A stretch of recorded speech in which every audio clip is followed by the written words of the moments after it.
नमस्कार, मैं हूं सौभाग्य गुप्ता। स्वागत है आपका हिंदुस्तान समाचार के डिजिटल प्लेटफॉर्म एचएस न्यूज पर। एचएस प्राइम में पेश है दिन भर की बड़ी खबरें। बिहार में विधानसभा चुनाव के बीच बिहार बीजेपी प्रदेश कार्य समिति की बैठक हुई।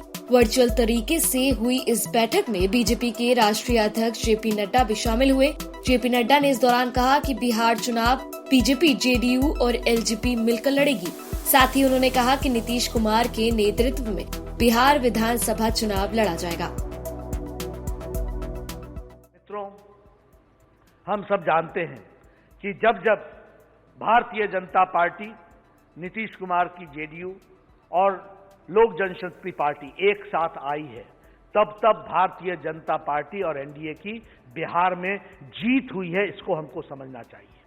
और इस बार भी हम सब लोग मिलकर के भारतीय जनता पार्टी, जनता दल यूनाइटेड और इसके साथ साथ लोक जनशक्ति पार्टी सब मिलकर के चुनाव लड़ेंगे और यशस्वी होंगे। ये हमको ध्यान में रखना चाहिए। इसके लिए हमको कार्य करना चाहिए, ये हम कहना चाहते हैं।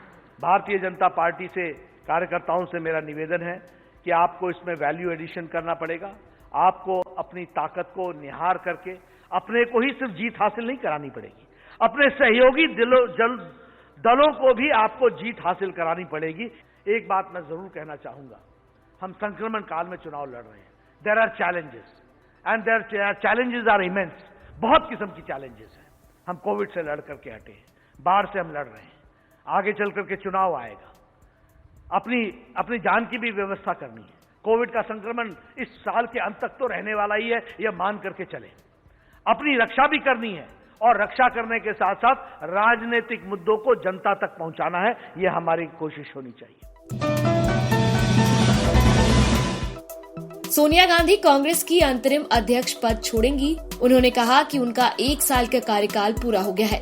बता दें कि लंबे समय से कांग्रेस में संगठन के स्तर पर बदलाव को लेकर काफी चर्चा चल रही है।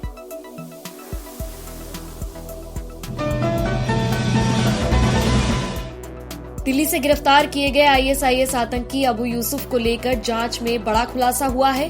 अबू यूसुफ के घर से तबाही का पूरा सामान बरामद हुआ है। बलरामपुर में उसके घर से मानव बम वाला जैकेट के अलावा भड़काऊ साहित्य भी मिले हैं। यूसुफ की पत्नी ने भी माना है कि यूसुफ घर में बारूद लाता था और बम बनाता था।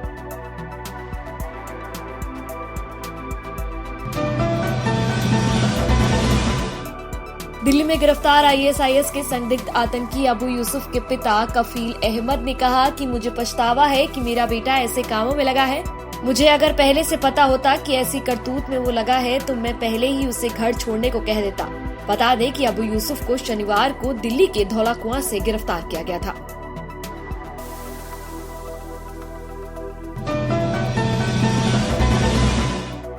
देश में नागरिकता संशोधन कानून के खिलाफ चले प्रदर्शन के दौरान शर्जील इमाम को गिरफ्तार किया गया था। उस पर भड़काऊ भाषण देने का आरोप है। अब शर्जील इमाम को ट्रांजिट रिमांड पर लेकर दिल्ली लाया गया है। शर्जील से दिल्ली हिंसा को लेकर पूछताछ की जाएगी।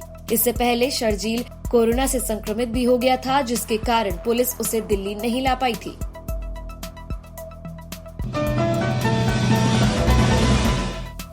सुप्रीम कोर्ट ने हाल ही में सितंबर में होने वाली जेईई मेन 2020 और नीट यूजी परीक्षाओं को स्थगित करने वाली याचिका खारिज कर दी है। इसके बाद राष्ट्रीय परीक्षण एजेंसी एनटीए ने विभिन्न परीक्षाओं के लिए तिथियां जारी कर दी हैं। अब इसे लेकर विपक्ष ने सरकार पर निशाना साधा है और छात्रों के हित में परीक्षा को स्थगित करने का अनुरोध किया है। कांग्रेस के पूर्व अध्यक्ष राहुल गांधी ने सरकार से छात्रों के मन की बात सुनने का आग्रह किया है।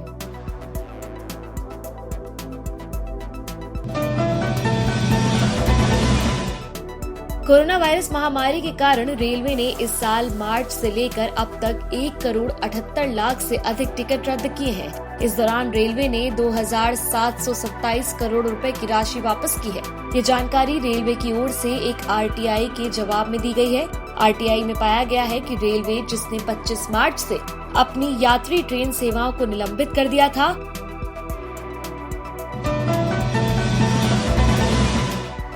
पिथौरागढ़ जिले की अग्रिम चौकी के नजदीक सीमांत गांव लासपा में एक स्थानीय महिला के पहाड़ से गिरकर घायल हो जाने के बाद आईटीबीपी के जवानों ने लगभग 40 किलोमीटर फिसलन, उफनते नाले, भूस्खलन और खतरों से भरे मार्ग पर पैदल चलकर मोटर मार्ग तक पहुंचाया, जिसके बाद उसे अस्पताल में भर्ती कराया गया। इस अभियान में आईटीबीपी के कुल 25 जवानों ने लगातार पहाड़ी ढलानों और ऊबड़ खाबड़ रास्तों पर महिला को स्ट्रेचर के सहारे सुरक्षित स्थान पर पहुंचाया।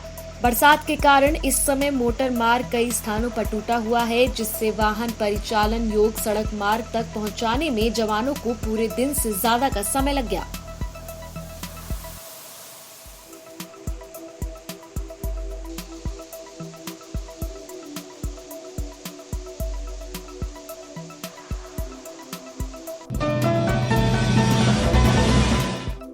सीबीआई की टीम सुशांत सिंह राजपूत के घर पर आज दोबारा पहुंची। सुशांत संजय लालवानी के फ्लैट में रहते थे। सीबीआई की टीम ने फ्लैट के मालिक संजय लालवानी से भी पूछताछ की। कल सीबीआई की टीम ने अभिनेता के घर पर 5.5 घंटे तक जांच की थी।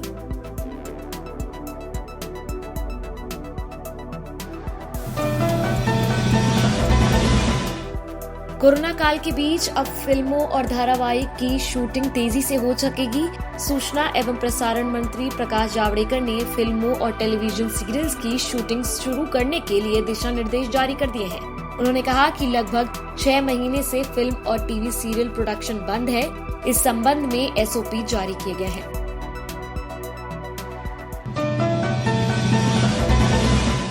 बने रहिए एचएस न्यूज के साथ। हमारा वीडियो पसंद आया हो तो इसे लाइक, शेयर, कमेंट जरूर करें और हमारे चैनल को भी जरूर सब्सक्राइब करें।